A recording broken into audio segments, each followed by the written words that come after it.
Valentine's Day is usually the busiest time of the year for flower shops. So imagine the added stress for one Tulsa florist who had a fire at their business, leaving them without electricity. News on 6's Jordan Tidwell is live with how they're making sure they can still fill all their orders this week. Jordan? Craig and Lori, Toni Garner says all she can do is stay patient until everything is fixed, and she's just focusing on making people happy.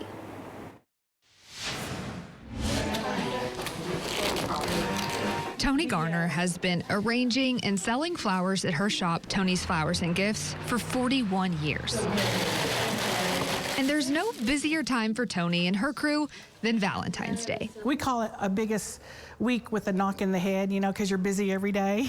Toni says she'll sell about 600 arrangements in the days leading up to Valentine's Day. And while the work is getting done, it's a little trickier this year.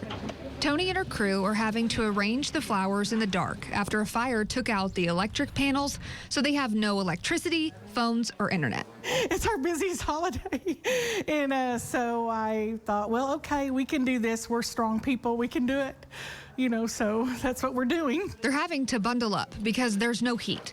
But Toni says while it's worse for the people, it's better for the flowers. So our flowers are staying very fresh. So it's very cold in here.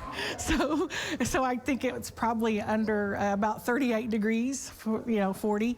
So that's good. At least it's not in the summer. So that's a good positive thing. Focusing on the positive is what's getting Toni through this time, doing whatever she can to make sure Valentine's Day is still special and full of love for all of her customers. I could either be positive or be negative or down in the dumps, and I just can't do that, even though I would like to, but I don't want to be that way. And she was able to borrow a generator this afternoon, but is hoping the electricity is back either tomorrow or Wednesday. But she is remaining open with plenty of arrangements ready to be sold. Live in Tulsa, Jordan Tidwell, Oklahoma's Own, News on 6.